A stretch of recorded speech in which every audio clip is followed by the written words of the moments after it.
बिल्कुल कठिन है, ये एकदम खड़ा है, देख सकते हैं। और पैर फिसला तो ऊपर से सीधे आप नीचे आ जाएंगे।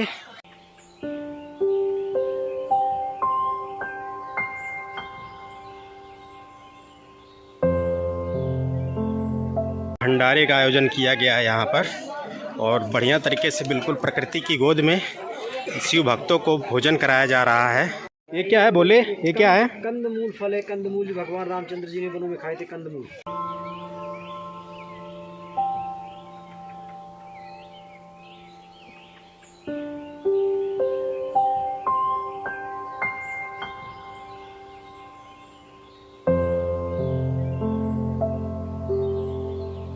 एक तरफ बिल्कुल ऊंची पहाड़ी है और दूसरी तरफ बिल्कुल खाई है। ये देखें आप, बिल्कुल स्वर्ग जैसा सुंदर स्थान है दोस्तों। यहाँ पे जब आप आएंगे तो बिल्कुल ठंडक और शीतलता महसूस होगी दोस्तों। नमस्कार दोस्तों, स्वागत करता हूँ आपका अपने YouTube चैनल हरफन मौला यात्री पर। दोस्तों इस वीडियो में आज मैं पैदल यात्रा करने वाला हूँ ऋषिकेश से नीलकंठ महादेव मंदिर तक, और उसके भी आगे मैं झिलमिल गुफा और गणेश गुफा के भी दर्शन कराऊंगा।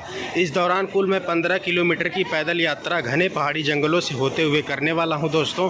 तो यात्रा काफ़ी रोमांचक होने वाली है, वीडियो में अंत तक बने रहिएगा। अभी मैं परमार्थ निकेतन घाट पर हूँ। यहाँ से नीलकंठ महादेव के लिए माँ गंगा से ताज़ा जल भर लेते हैं दोस्तों, नीलकंठ महादेव जी को अर्पित करने के लिए। और अभी दृश्य देखें परमार्थ निकेतन घाट का, कितना सुंदर दृश्य देखने को मिल रहा है। माँ गंगा का भी आप दर्शन करें, जल भरते हैं दोस्तों हम।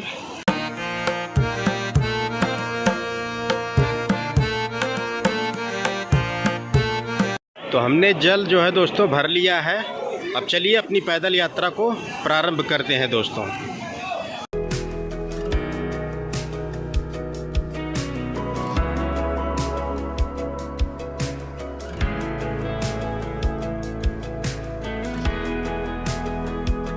दोस्तों परमार्थ निकेतन से लगभग 500 मीटर की दूरी तय करने के बाद ये टी पॉइंट मिलेगा। ये वाला जो रास्ता है लेफ़्ट हैंड साइड वाला, ये वाहनों के लिए, 4 व्हीलर 2 व्हीलर के लिए है, और राइट वाला जो रास्ता है ये पैदल यात्रियों के लिए है। तो हम इसी रास्ते से आगे बढ़ेंगे। लेकिन बता देना चाहता हूँ, ये जो पॉइंट है यह दोस्तों नीलकंठ महादेव मंदिर जाने का टैक्सी स्टैंड है।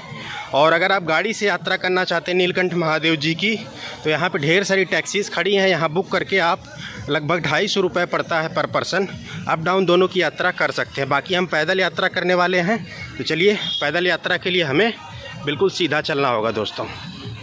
आज है दोस्तों सावन का पवित्र दिन, सोमवार। तो इस वजह से श्रद्धालुओं की, कांवड़ियों की अधिक भीड़ भी देखने को मिलेगी, और जगह जगह पर इस तरह से भंडारे का भी आयोजन देखने को मिलने वाला है दोस्तों।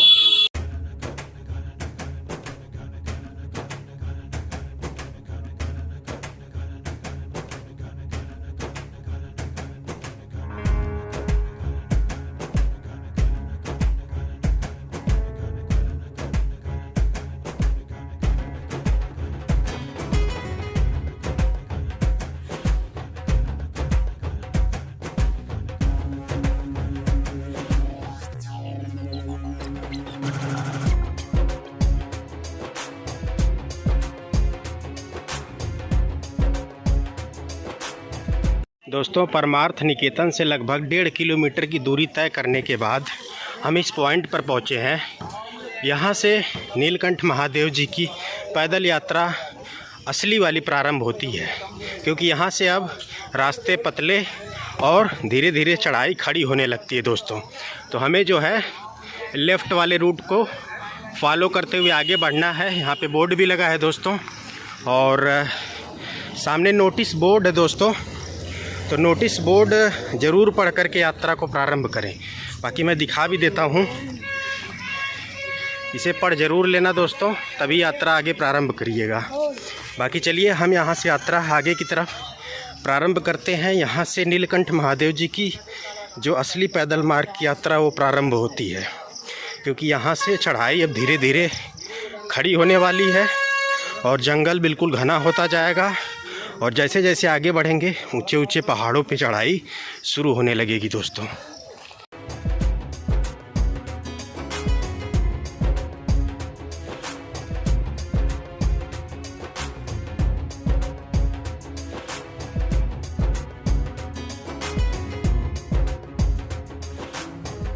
दोस्तों यहाँ से नीलकंठ मंदिर 8 किलोमीटर है अभी, और हमने अभी तक 2 किलोमीटर की डिस्टेंस कवर की है। दोस्तों अगर परमार्थ निकेतन घाट से नीलकंठ महादेव मंदिर की दूरी की बात करें तो 10 किलोमीटर की है, और उसके आगे 5 किलोमीटर और हमें आगे जाना है। झिलमिल गुफा और गणेश गुफा के दर्शन कराऊंगा मैं आपको। तो इस दौरान मैं कुल 15 किलोमीटर की ट्रैकिंग कर रहा हूं, जिसमें से 2 किलोमीटर कवर कर चुका हूं। 8 किलोमीटर अभी यहाँ से नीलकंठ मंदिर और बचा है, उसके आगे 5 किलोमीटर और चलना है, यानी टोटल अभी 13 किलोमीटर की ट्रैकिंग करना है। इस घने पहाड़ी जंगलों के बीच से होते हुए चलना है दोस्तों। तो वीडियो बहुत ही रोमांचक होने वाली है। दोस्तों नीलकंठ महादेव की पैदल यात्रा जब भी आप करें तो ग्रुप में करें, यही बात नोटिस बोर्ड पर भी लिखी गई थी। क्योंकि ये जो जंगल है ये राजा जी नेशनल पार्क का घना जंगल है, जो कि गुलदार और बाघ, तेंदुओं और बाघ के लिए काफ़ी फेमस है। तो दिन के टाइम में यात्रा करना ज़्यादा सेफ़ होगा। अंधेरा होने के बाद यात्रा करना सेफ़ नहीं रहता है, क्योंकि जंगली जानवर जैसे कि तेंदुआ और बाघ, उनका जो मूवमेंट इस रास्ते पर होने लगता है, क्योंकि ये है उन्हीं का जंगल दोस्तों। तो दिन के टाइम में सेफ़ होगा, और ग्रुप में यात्रा करें। अभी तो कोई दिक्कत नहीं, सावन का महीना चल रहा है, तो अकेले भी आप आएंगे तो पूरे रास्ते पर आपको श्रद्धालु, यात्री, कांवड़िए भक्त पूरा जो है इनका रेला रहेगा दोस्तों। लेकिन जब सावन समाप्त हो जाता है तो इक्का दुक्का लोग यात्रा करते, बहुत कम लोग पैदल यात्रा करते हैं। तो उस टाइम विशेष सावधानी रखें, ग्रुप में यात्रा करें, अकेले यात्रा न करें। बाकी रास्ते में ऐसे बहुत सारे झरने भी देखने को मिलने वाले हैं। तो अगर आप थक जाते हैं, प्यास लग जाती है, तो इस झरने के स्वच्छ जल में आप अपनी थकान और प्यास मिटा सकते हैं। बाकी चलिए यात्रा प्रारंभ करते हैं दोस्तों।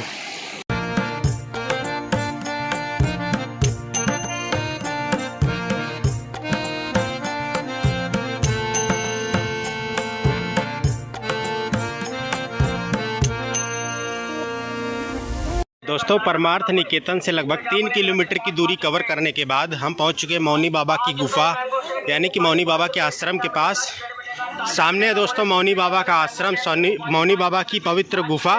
और हमारी जो यात्रा है यहाँ से आगे ऊपर चढ़ाई की तरफ बढ़ेगी। बाकी अभी हम आपको मौनी बाबा आश्रम के थोड़ा सा दर्शन करा देते हैं दोस्तों। यहाँ पे भंडारे का भी आयोजन किया गया है, और यहाँ पे अभी मौनी बाबा आश्रम के पास भोलेनाथ का दर्शन कर लें दोस्तों। बाकी मनोकामना करते हैं कि यात्रा सुखद हो।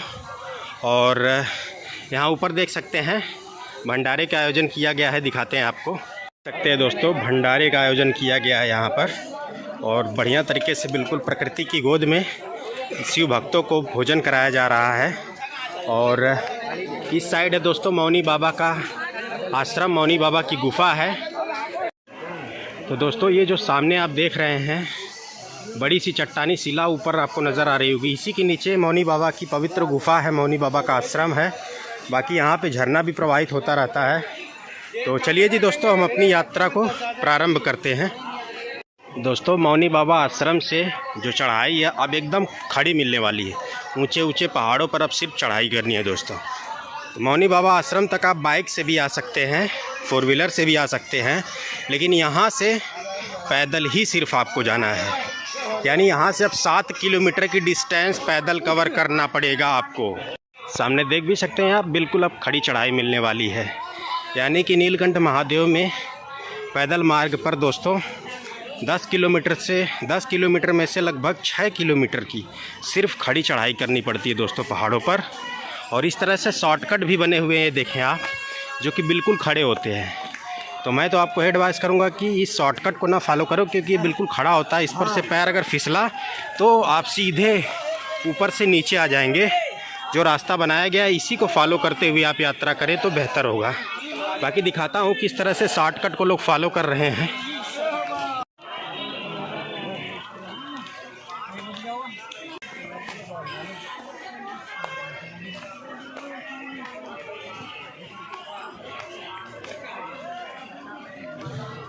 अब दोस्तों आपको समझ में आ रहा होगा कि क्यों मैं मना कर रहा हूँ। देख रहे हैं बिल्कुल कठिन है, ये एकदम खड़ा है देख सकते हैं। और पैर फिसला तो ऊपर से सीधे आप नीचे आ जाएंगे। तो इस शॉर्टकट को फॉलो करने से बचें, बिल्कुल नीचे आप खाई में चले जाएंगे दोस्तों।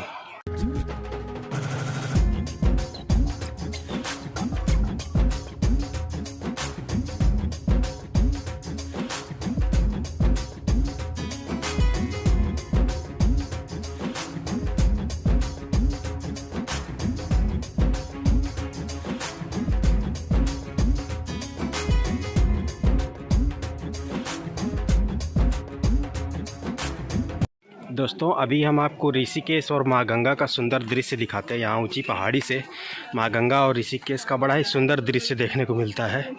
तो सामने देखें दोस्तों, ऋषिकेश और माँ गंगा का संपूर्ण दृश्य यहाँ से देखने को मिल रहा है।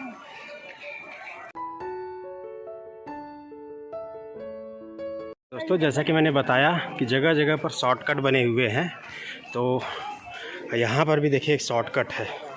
अब यहाँ से एक बार मैं ऊपर से दिखा रहा हूँ कितना ये वर्टिकल है, बिल्कुल खड़ा है दोस्तों। तो कितना ख़तरनाक हो सकता है।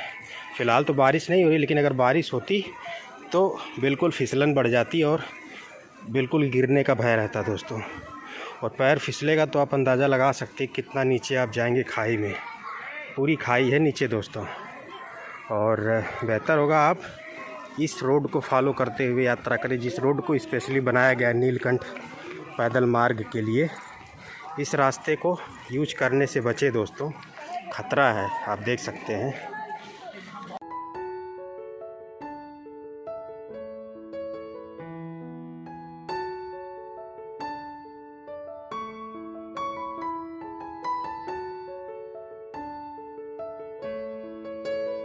दोस्तों पूरी की पूरी खड़ी चढ़ाई है, आप देख सकते हैं। ये देखें पूरी खड़ी चढ़ाई है दोस्तों, और हालत भी अब ख़राब हो चुकी है।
तो अभी से यहाँ से नीलकंठ मंदिर 5 किलोमीटर है, और यानी हमने आधा डिस्टेंस कवर कर लिया है नीलकंठ महादेव मंदिर के लिए।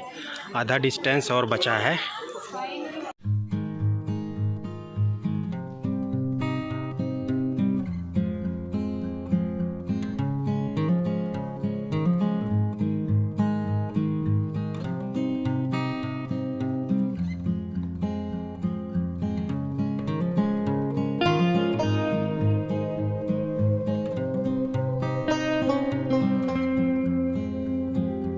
दोस्तों अभी मैं आपको दिखाता हूँ कि कितनी ज़्यादा खड़ी चढ़ाई है।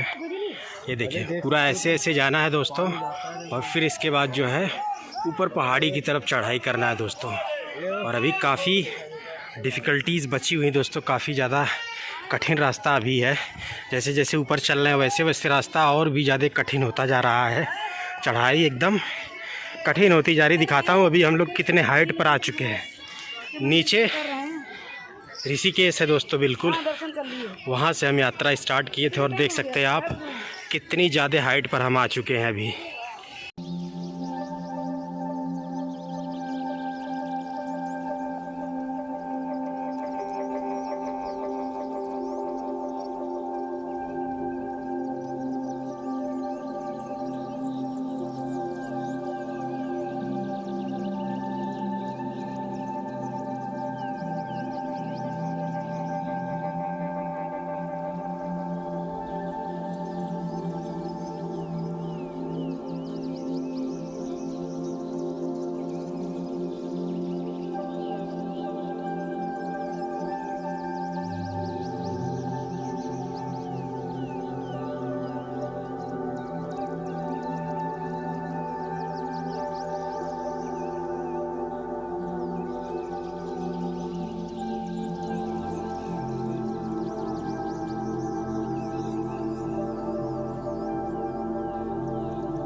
दोस्तों देख सकते हैं आप, एक तरफ बिल्कुल ऊंची पहाड़ी है और दूसरी तरफ बिल्कुल खाई है, ये देखें आप। और यात्रा कर रहे हैं दोस्तों, बिल्कुल रोमांचक यात्रा हो रही है दोस्तों।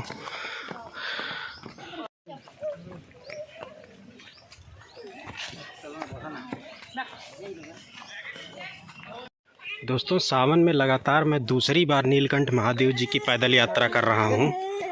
पहली वाली यात्रा का वीडियो चैनल पर अपलोड नहीं देखे तो देख सकते हैं। और आज सावन का सोमवार है दोस्तों, तो इस वजह से आज नीलकंठ महादेव की यात्रा करना, नीलकंठ महादेव जी को जल समर्पित करना ज़्यादा मंगलकारी माना जाता है। कहते हैं सावन के सोमवार में नीलकंठ महादेव जी को जल चढ़ाने से मोक्ष की प्राप्ति होती है और जीवन में मंगलकारी काम होते हैं, जीवन सफल होता है दोस्तों। साथ ही साथ दोस्तों नीलकंठ महादेव मंदिर उत्तराखंड के पौड़ी गढ़वाल ज़िले के खूबसूरत पहाड़ियों की गोदी पर में स्थित है। और जहाँ पर मंदिर स्थित है वहाँ पे दो नदियों का संगम होता है।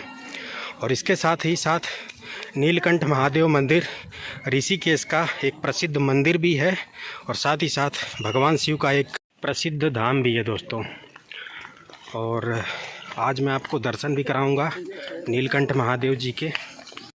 दोस्तों असुरों और देवताओं के बीच समुद्र मंथन हो रहा था, तो उस वक्त जो भी चीज़ें निकल रही थी वह दोस्तों देवता और असुर आपस में बांट ले रहे थे। लेकिन तभी हलाहल नाम का विष निकला, जो कि बहुत शक्तिशाली विष था दोस्तों और पूरी सृष्टि को विनाश कर सकता था, इतना शक्तिशाली विष था दोस्तों। और जैसे ही वो विष निकला दसों दिशाएं जलने लगी दोस्तों। और यह देख करके जो देवता थे, असुर थे, वो भाग खड़े हुए। उस विष को कोई ग्रहण करने को तैयार नहीं था। तभी भगवान शिव उस हलाहल नाम के विष को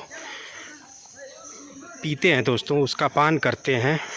सृष्टि को बचाने के लिए, मानव संसार को बचाने के लिए, पूरे ब्रह्मांड को बचाने के लिए भगवान शिव उस हलाहल विष को जिस स्थान पर पीते हैं दोस्तों, उस स्थान का नाम है नीलकंठ महादेव मंदिर, जिसके मैं आज आपको दर्शन भी कराऊंगा, जिसे नीलकंठ महादेव मंदिर के नाम से जाना जाता है। उसी स्थान पर भगवान शिव ने समुद्र मंथन से निकले हलाहल विष का पान किया था दोस्तों।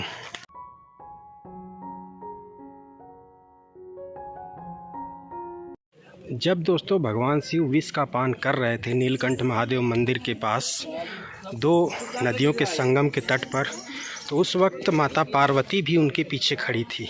जैसे ही वह विष पीना स्टार्ट किए, तुरंत माता पार्वती ने उनके गले को कसकर पकड़ लिया, ताकि जो विष है वो उनके शरीर के अंदर न प्रवेश कर पाए।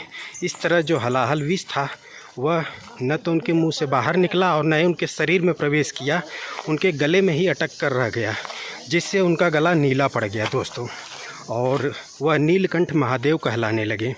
और कहते हैं दोस्तों कि भगवान शिव ने जैसे ही विष का पान किया तो विष की गर्मी से वो काफ़ी बेचैन हो गए। भगवान शिव विष की गर्मी से बेचैन होकर के उसी स्थान पर जहाँ पर दो नदियों का संगम होता है, वहीं पर तट पर एक बड़ा सा वृक्ष था, वहीं पर वह समाधि में लीन हो गए दोस्तों, ध्यान मग्न हो गए दोस्तों। और इस तरह वह कई वर्षों तक समाधि में लीन रहे दोस्तों। और जहाँ पे उन्होंने ये सब कुछ किया, उस स्थान को आज नीलकंठ महादेव मंदिर के नाम से जाना जाता है दोस्तों। जब भगवान शिव समाधि में लीन हो गए और कई वर्ष बीत गए तो माता पार्वती काफ़ी परेशान हुई, और इस दौरान माता पार्वती ने कड़ी तपस्या करी है दोस्तों। उसी स्थान से लगभग 1 किलोमीटर की दूरी पर भगवान शिव को प्रसन्न करने के लिए, उनको समाधि से जगाने के लिए माता पार्वती ने कई वर्षों तक कड़ी तपस्या करी, लेकिन वह दोस्तों भगवान शिव को प्रसन्न नहीं कर पाए, उनको समाधि से नहीं जगा पाए दोस्तों। तब अंत में माता पार्वती ने देवताओं को आग्रह करके नीलकंठ महादेव स्थान पर प्रकट किया, बुलाया उनको दोस्तों। और भगवान शनिदेव महाराज, इसके अलावा हनुमान जी, लगभग सभी देवी देवता प्रकट हुए हैं दोस्तों, और कठिन तपस्या करी, कड़ी तपस्या करी भगवान शिव जी को समाधि से जगाने के लिए। इसके बाद भगवान शिव प्रसन्न हुए जब देवी देवताओं ने कड़ी तपस्या करी दोस्तों, और भगवान शिव समाधि से जगे, सभी देवी देवताओं को दर्शन दिया, और जिस स्थान पर उन्होंने विष का पान किया, समाधि में लीन रहे, उस स्थान को नीलकंठ महादेव मंदिर का नाम दिया दोस्तों। और कैलाश पर्वत पर माता पार्वती के साथ प्रस्थान कर गए दोस्तों। तभी से उस नीलकंठ महादेव मंदिर पर दोस्तों शिव भक्त, लाखों कांवड़िए और यात्री श्रद्धालु दोस्तों लगभग साल भर वहाँ पे जल चढ़ाते हैं, पैदल यात्रा करते हैं दोस्तों। अब सिर्फ आखिरी चढ़ाई और रह गई है ये वाली, इसके बाद नीचे की तरफ ढलान है, फिर नीचे की तरफ चलना है। जो अंतिम चढ़ाई है वो यही है दोस्तों।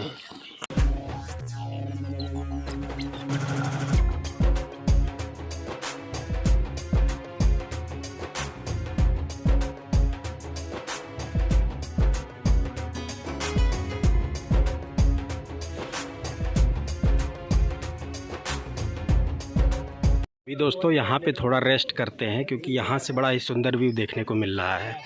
सामने ऋषिकेश है दोस्तों, और चारों तरफ खूबसूरत पहाड़ियाँ हैं, घना जंगल है दोस्तों। और यकीन मानिए एक बार आपको ज़रूर नीलकंठ महादेव की यात्रा करनी चाहिए दोस्तों अपने जीवन में, वो भी पैदल मार्ग से होते हुए। और यहाँ पे एकदम स्वर्ग जैसा सुकून और अनुभव होता है दोस्तों, बहुत ज़्यादा यहाँ पे सुकून मिलता है। तो एक बार यात्रा आप ज़रूर करें।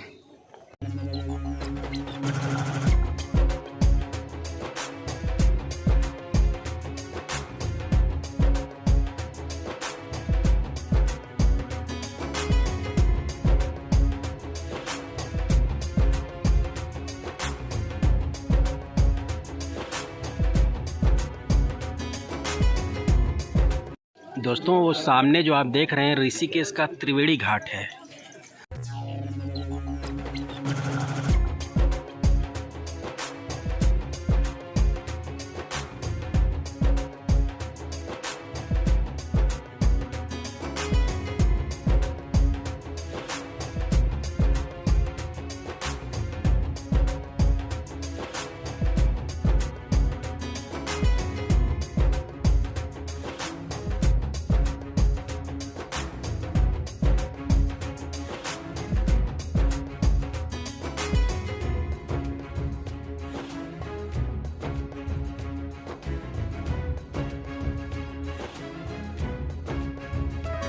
अब दोस्तों चढ़ाई समाप्त हो चुकी है और यहाँ से नीलकंठ महादेव मंदिर मात्र आधा किलोमीटर और रह गया है।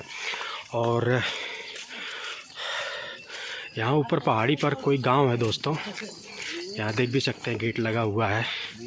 और इस गांव का नाम है दोस्तों पुंडरासु। ऊपर पढ़ भी सकते हैं। पहाड़ों पर दोस्तों छोटे छोटे गांव होते हैं और हमें इस साइड को चलना है। यहाँ से अब बिल्कुल नीचे की तरफ रास्ता है दोस्तों। अब चढ़ाई समाप्त हो चुकी है। नीलकंठ महादेव जी मात्र 500 मीटर की दूरी पर और हैं और जल्द ही हम आपको नीलकंठ महादेव जी के दर्शन कराने वाले हैं। दोस्तों जब आप चढ़ाई स्टार्ट करेंगे नीलकंठ महादेव जी की तो उस टाइम आपको काफ़ी ज़्यादा गर्मी और थकान का एहसास होगा, लेकिन जैसे ही दोस्तों आप नीलकंठ महादेव मंदिर के समीप ऊंची पहाड़ी पर पहुंचते हैं ना, बिल्कुल ठंडक और शीतलता का एहसास होता है और बिल्कुल ऐसा लगेगा कि हम स्वर्ग में आ चुके हैं दोस्तों। आप स्वर्ग में आ चुके हैं, इस बात का अनुभव होगा दोस्तों आपको।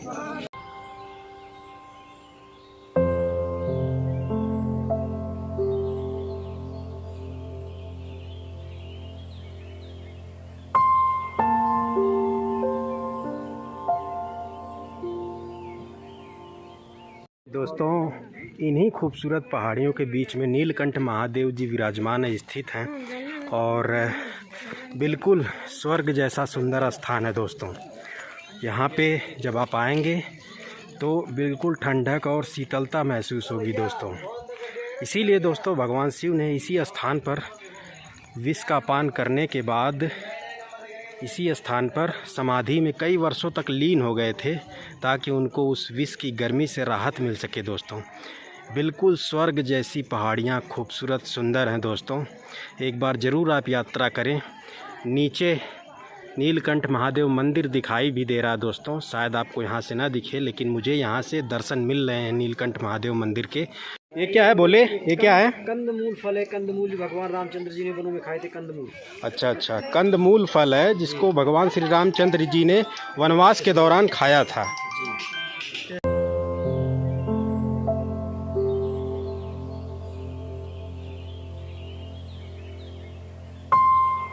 दोस्तों आज सावन का सोमवार भी है, जिसकी वजह से भीड़ काफ़ी ज़्यादा है श्रद्धालुओं की। और मैं यहीं से देख पा रहा हूं दोस्तों कि लाइन जो है लगभग 1.5 से 2 किलोमीटर लंबी लाइन लगी हुई है दोस्तों। आप देख सकते हैं वो पूरी लाइन लगी हुई है, काफ़ी लंबी लाइन है दोस्तों। ये देखें यहीं से लाइन स्टार्ट हो चुकी है और पूरा वो आप देख सकते हैं उतनी लंबी लाइन है पूरा। अभी हमको बिल्कुल वहाँ नीचे जाना है दोस्तों, मंदिर वहाँ नीचे है। 1 किलोमीटर तो कम से कम है दोस्तों, 1 किलोमीटर की पूरी लाइन लगी हुई है। तो चलिए लाइन में लगते हैं और भगवान शिव के दर्शन करते हैं, क्योंकि सावन का सोमवार बार बार नहीं आता दोस्तों। तो अगर यहाँ तक आए हैं तो शिव जी को जल चढ़ाए बिना तो नहीं जाएंगे दोस्तों।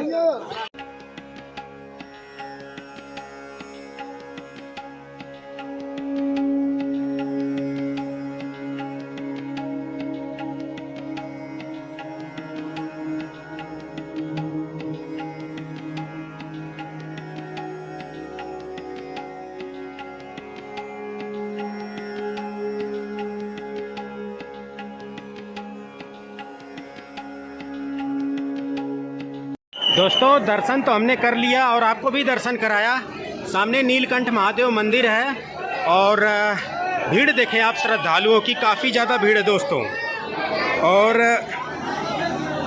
ये है दोस्तों सिद्ध समाधि मंदिर, जहाँ पर भगवान भोलेनाथ ने समाधि ली थी दोस्तों, और कई वर्षों तक समाधि में लीन होकर के इसी स्थान पर वह ध्यान मुद्रा में बैठे रहे दोस्तों। ये जो आप मंदिर देख रहे हैं दोस्तों, यही वो स्थान है जहाँ पर भगवान भोलेनाथ समाधि में लीन हो गए थे कई वर्षों तक। और ये है दोस्तों मुख्य मंदिर नीलकंठ महादेव जी का।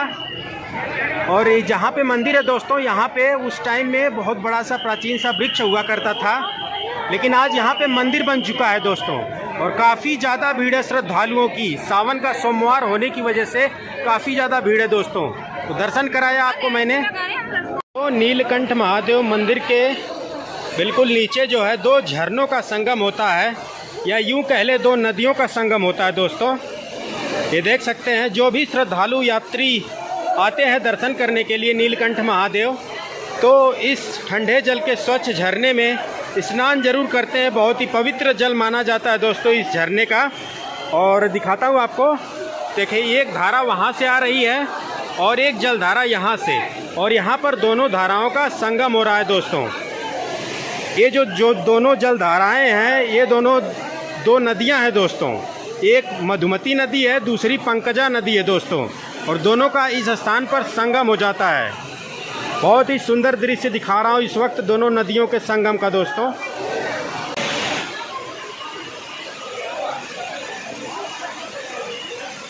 दो जलधाराओं का संगम, बहुत ही सुंदर दृश्य दिखा रहा हूँ इस वक्त मैं। और इसी दो नदियों के संगम के तट पर भगवान भोलेनाथ ने समुद्र मंथन से निकले हलाहल विष को पिया था दोस्तों, और ऊपर समाधि में लीन हो गए थे विष के गर्मी से राहत पाने के लिए दोस्तों। बहुत ही सुंदर दर्शन करा रहा हूँ दोस्तों। वीडियो अगर पसंद आ रही हो तो वीडियो को लाइक ज़रूर करिएगा दोस्तों।